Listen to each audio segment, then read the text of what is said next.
हाय friends, नमस्कार and welcome back to study classes. So my dear friends, आज के session में बात करने वाले हैं RPSC school lecturer commerce 2022 examination की। तो आपके साथ डिस्कस करेंगे कि इस एग्जामिनेशन की अगर आप प्रिपरेशन कर रहे हैं तो क्या सिलेबस है, क्या पैटर्न है, क्या स्ट्रेटेजी आपको फॉलो करनी चाहिए, किस तरीके से आपको इस एग्जामिनेशन की प्रिपरेशन करनी चाहिए। तो आइए फटाफट से इस सेशन को स्टार्ट करते हैं।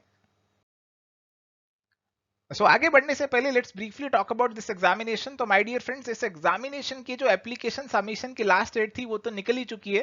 4 जून 2022 ये थी लास्ट डेट। और अभी आप एप्लीकेशन को एडिट करना चाहते हैं वो कर सकते हैं। तो इसको अगर आप क्लियर कर लेते हैं, इस एग्जामिनेशन को आप निकाल लेते हैं, तो यहाँ पे बेसिकली 130 पोस्ट हैं और आपको एक परमानेंट जॉब मिल सकती है स्कूल लेक्चरर की राजस्थान के अंदर। तो अगर आपका ये ड्रीम था तो उम्मीद करते हैं आपने ऑलरेडी इस एग्जामिनेशन के लिए अप्लाई कर ही दिया होगा। तो अब आइए बात करते हैं इस एग्जामिनेशन के सिलेबस, स्ट्रेटेजी, कट ऑफ और प्रिपरेशन के बारे में। चलिए तो आइए let's talk about the scheme of this examination. तो ये जो एग्जामिनेशन है it is basically going to be of 450 marks और यहाँ पे दो पेपर होंगे। पेपर 1 होगा 150 मार्क्स का और पेपर 2 होगा आपका 300 मार्क्स का। पेपर 1 की जो ड्यूरेशन होगी that is going to be 90 minutes 1.5 hour और पेपर 2 की ड्यूरेशन आपकी 3 घंटे 3 आवर्स होने वाली है। तो ज्यादा वेटेज किसकी है? पेपर 2 की वेटेज है, उसको ज्यादा टाइम भी मिलेगा। पेपर कैसा होगा? पेपर आपका एमसीक्यू वाला ऑब्जेक्टिव टाइप पेपर यहाँ पे होने वाला है। बट ध्यान रखने वाली बात यह है कि नेट से ये पेपर अलग है। क्यों? क्योंकि यहाँ पे नेगेटिव मार्किंग भी है। कहा गया कि अगर आपने गलत आंसर दिया तो आपके 1/3 ऑफ द मार्क्स जो है यहाँ पे डिडक्ट हो जाएंगे। तो बहुत सोच समझ के आपको आंसर्स जो है मार्क करने होंगे एग्जामिनेशन के अंदर। और मिनिमम क्वालिफाइंग मार्क्स भी बताए गए कि आपको 40% अचीव करने हैं। तो पेपर 1 और पेपर 2 दोनों में कम से कम 40% तो आने ही चाहिए। ठीक है, नहीं तो क्या हो जाएगी? नहीं तो दिक्कत हो जाएगी। अगर पेपर 2 में अच्छे आ गए, पेपर 1 में 40% से कम रह गए, तो फिर आप इस एग्जामिनेशन को क्वालिफाई नहीं कर पाओगे। तो दोनों में कम से कम 40% जो है वो आपको अचीव करना जरूरी है। एंड माय डियर फ्रेंड्स, अगर हम बात करें पेपर 1 और पेपर 2 की, so this paper 1 is basically the general studies paper, general paper है। बट मैं मानता हूं कि 40% तो आप आसानी से स्कोर कर ही लेंगे। और पेपर 1 में आपके पास आएगा राजस्थान की हिस्ट्री और इंडिया की हिस्ट्री, मेंटल एबिलिटी के सवाल होंगे, करंट अफेयर्स पे कुछ सवाल होंगे, जनरल साइंस, पॉलिटी, राजस्थान की ज्योग्राफी पे, राजस्थान के अंदर एजुकेशन पे, right of children to free and compulsory education act 2009, इसके ऊपर सवाल यहाँ पे पूछे जाएंगे। पेपर नंबर 2 है स्कोरिंग पेपर, जो कि है आपका सब्जेक्ट। इसमें ज्यादा से ज्यादा नंबर आपको स्कोर करने हैं। और यहाँ पे जैसे अगर कॉमर्स की बात करें तो कॉमर्स से जुड़े सवाल पूछे जाएंगे। और इसके अंदर आपके 4 पार्ट हैं, 4 पार्ट में इसे बांटा गया है। पार्ट नंबर 1 है कि आपको सब्जेक्ट की नॉलेज होनी चाहिए। और सब्जेक्ट की नॉलेज कौन सी? सीनियर सेकेंडरी लेवल की। पार्ट नंबर 2 है कि सब्जेक्ट की नॉलेज चाहिए ग्रेजुएशन लेवल की। पार्ट नंबर 3 है सब्जेक्ट की नॉलेज चाहिए पोस्ट ग्रेजुएशन लेवल की। और सब्जेक्ट की नॉलेज के साथ साथ आपको वो सब्जेक्ट पढ़ाना भी आना चाहिए। आपको एजुकेशनल साइकोलॉजी, पेडागोजी, ये सब चीजें, इस पे भी सवाल होंगे। जनरल सवाल पढ़ाने पे होंगे। ये आपके टीचिंग एप्टीट्यूड जैसे सवाल होंगे जैसे आप यूजीसी नेट पेपर 1 में करते हैं। और इंफॉर्मेशन टेक्नोलॉजी का इस्तेमाल आजकल हर कोई कर रहा है, आप भी करेंगे पढ़ाने के लिए, तो उससे जुड़े सवाल भी आपको यहाँ पे देखने को मिल जाएंगे।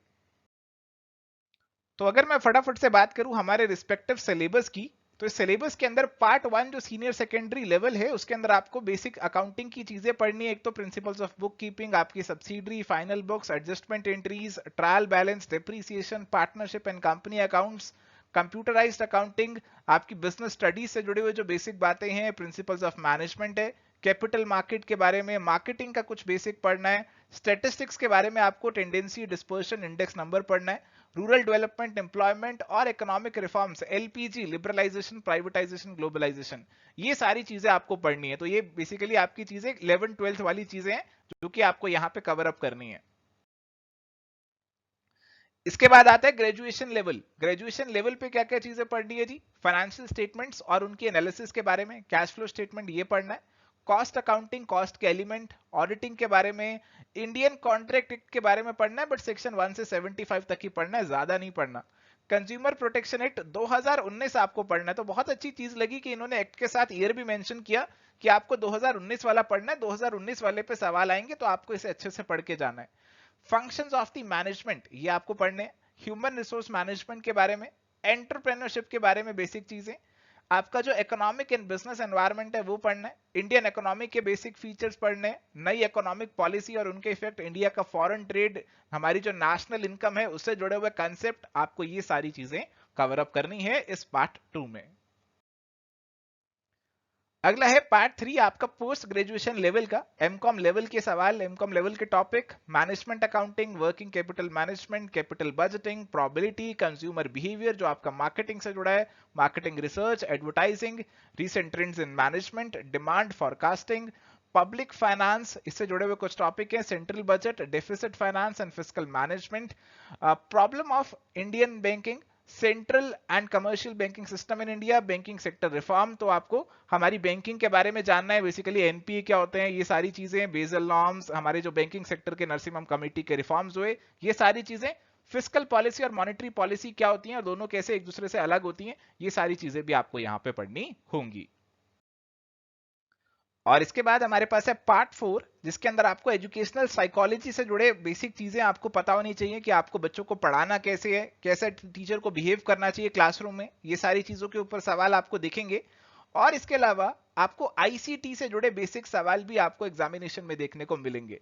तो ये 4 पार्ट आते हैं आपके पेपर नंबर 2 के अंदर, जो कि आपको अच्छे से प्रिपेयर करने हैं ताकि 300 में से आप ज्यादा से ज्यादा स्कोर कर सकें। एंड माय डियर फ्रेंड्स, अगर बात करें कट ऑफ की, तो जो हमारा लास्ट पेपर हुआ था 2018 में, जो पेपर हुआ था जिसमें 118 कैंडिडेट्स को सेलेक्ट किया गया था, उसमें जो कट ऑफ गई थी वो आप यहाँ पे देख सकते हैं कैटेगरी वाइज। और जनरल कैटेगरी की जो सबसे ज्यादा कट ऑफ हमें देखने को मिल रही है, डेट इज 297 मार्क्स। तो 297 मार्क्स के अराउंड आपको स्कोर करना होगा इस एग्जामिनेशन के अंदर, और इससे ज्यादा आपको स्कोर करना होगा क्योंकि डेफिनेटली कॉम्पिटिशन भी बढ़ चुका होगा, ताकि आप अपनी सीट यहाँ पे अश्योर कर सकें। Now let's talk about the strategy for preparation, कि इस एग्जामिनेशन की तैयारी कैसे की जाए। देखो ये सारे जो टॉपिक्स हैं ये आपके 11th 12th बीकॉम एमकॉम यहां से उठा के डाले गए हैं इस पेपर में। तो बेसिकली आपको ये वाली जो आपकी बुक्स हैं आप उनको रेफर कर सकते हो। आपने कोई कोर्सेज ज्वाइन किए थे, यूजीसी नेट के लिए ज्वाइन किए थे, तो अब वहां से भी आपकी काफी अच्छी प्रिपरेशन हो जाएगी जी इन चीजों की। आपको सिलेबस ओरिएंटेड तैयारी करनी है। देखो आपका सिलेबस स्पेसिफिकली मेंशन्ड है, तो ऐसा नहीं करना 11th 12th बीकॉम एमकॉम की सारी किताबें उठा के रटना शुरू कर दो। आप वो किताबें पढ़ो, बट उसमें आप मार्क कर लो कि मेरे सिलेबस से डायरेक्टली और इनडायरेक्टली कौन से टॉपिक जुड़े हुए हैं और उन पे ज्यादा आप फोकस करो। साथ में आप प्रीवियस ईयर पेपर रख सकते हो, 2015 और 18 का आपको मिल जाएगा, ऑफिशियल आरपीएससी की साइट पे आपको मिल जाएगा, आप उसे साथ में रख सकते हो। और तैयारी करते समय ध्यान रखिएगा शॉर्ट नोट जरूर बना लेना, क्योंकि आप अगर अलग अलग जगह से पढ़ेंगे तो एंड में रिवीजन के लिए आपके शॉर्ट नोट्स आपको काम आएंगे। और अगर आप देखेंगे कि किस तरीके के सवाल यहाँ पे आ रहे हैं, तो आपको फैक्चुअल सवाल, फॉर्मूला, सेक्शन, ऐसे सवाल भी डायरेक्टली पूछ लेते हैं, तो ऐसी चीजों को अपने नोट्स में इंक्लूड कर लेना। यहाँ पे यूजीसी नेट की तरह घुमा फिरा के सवाल, assertion reasoning, match the following, statement based, ऐसे सवाल बहुत कम है, डायरेक्ट सवाल बहुत ज्यादा है, और ऐसे डायरेक्ट सवालों के लिए आपको तैयारी करनी है। और इसके लिए आप प्रैक्टिस प्रीवियस ईयर क्वेश्चंस की कीजिए। बाकी स्टेट्स के जो पीजीटी के पेपर है या फिर सेट का पेपर है वो आप प्रैक्टिस कर सकते हैं।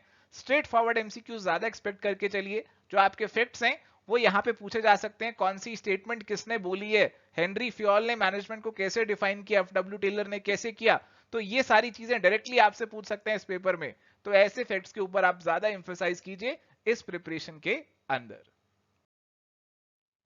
सो thank you my dear friends, एक छोटा सा डिस्कशन था जहां पे हमने आरपीएससी स्कूल लेक्चरर कॉमर्स का जो सिलेबस है, किस तरीके से स्ट्रेटेजी होनी चाहिए, क्या कट ऑफ रहती है, उसको लेकर डिस्कशन किया। अगर आपको लगता है कि एवर स्टडी क्लासेस को इस डायरेक्शन में कुछ और काम करना चाहिए, आपको कुछ और हमारी मदद चाहिए, तो आप कमेंट करके हमें जरूर बता सकते हैं। So this is it for today, thank you, bye, take care, all the best.